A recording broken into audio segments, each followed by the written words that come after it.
Shadakaka, everybody, shadakaka. Got a question for you. Check it out. You ever had this happen? You're on a gig. You just did your first set. And there's somebody out there in the audience checking you out, checking out your vibe, checking out your bass, checking out your sound, checking out how you look, how you present your bass and your group. And they walk up to the stage after your first set and go, "Hey, bruh, you sound good, man. You sound good. You sound real good, bruh." "Thanks, man." "Yeah, what kind of bass is that?" "Yeah, so you tell them."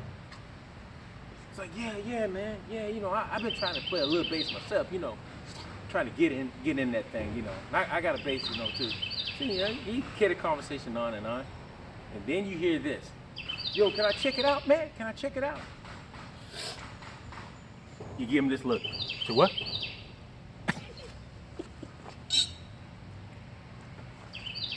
So, so here's my thing. I'm gonna give you the pros and the cons. Pros is, if you're a luthier, you want people to check your bass out, right? If you're a luthier, if you do repair work, you kind of want people to check out your stuff, see how it feels, see how it sounds. Those are the pros. Here's the cons. Cons is, if you don't have a string endorsement, strings $35, $40 a hit, not good. If you just got one or two basses and you only brought one with you, not good. If you don't know the cat or a young lady, not good. If they've been drinking a lot, over excessively, that means they go to the bathroom a lot. Not good. Not good. If they have a lot of rings on their hands, not good. If they have a lot of jewelry on, belt buckles, not good. If they can't hardly stand up and look you in the eye without going like this, not good. My thing is this, guys, and this is just me. If I'm on a gig with my band or by myself and I'm playing, I always want to talk to you guys. I always want to talk to you. The issue I have, if I'm on that gig, I particularly don't want nobody touching my bass until after the gig. And that might be possible too. Impossible too, because after the gig, I'm so tired, I want to just talk to you and leave, because I really want to go home. So basically, during the gig, I don't like nobody touching my bass. I don't like that at all. I don't like that. It's not good for me. I have this certain attitude that if I come there with one bass, I need that bass to work through the whole time for me, all right? I don't need tone changes. I don't need sweat. I don't need different skins on it at that particular time, all right? I already know how it sounds. I want to set my amp up a certain way. You may come up and go like, "Yeah, man, turn this up a little bit." Yikes! And then you get that eek again. So that's just me. I mean, there is a lot of guys out there that has 30 and 40 basses. Don't mind you playing that bass. Here's another thing that made me a little skeptical about letting people, man, let me check that out.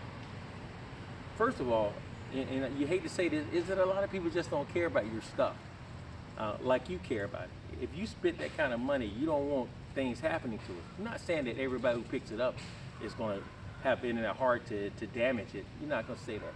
You don't want to say that, all right? But one incident happened to me, and it was painful.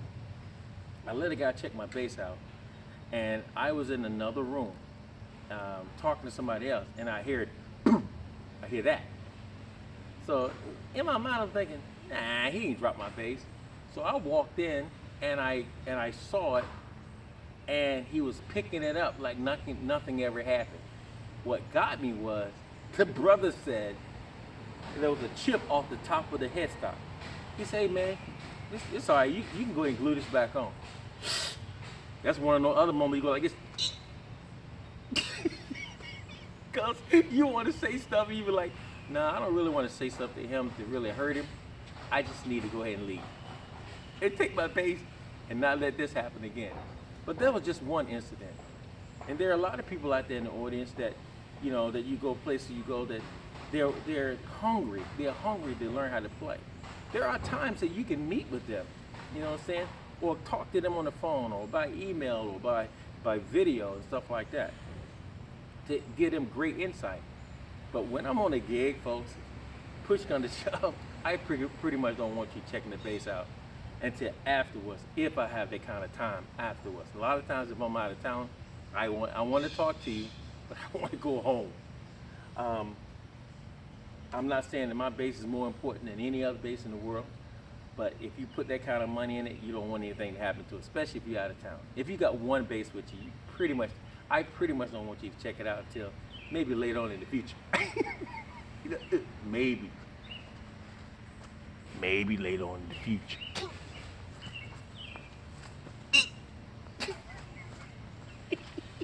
Shadakaka. All right, so basically, that's my take on it.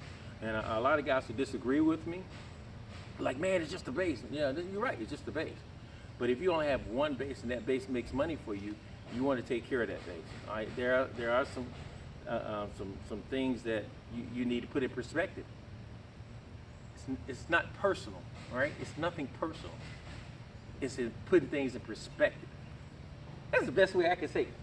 Perspective. That's about the best way I can say it. Putting things in perspective instead of, you know, taking things personal. So if I say, hey, bro, you know, not right now, man. Don't take it personally. Just hey, putting things in perspective, man. That's all. Just putting things in perspective. There'll be other times where I'll probably say, hey, man, yeah, check that joint out, man. But then there'll be a lot of times I say, not right now, bro. Maybe later. So there's my take. So I'm interested in hearing your take on subjects like that.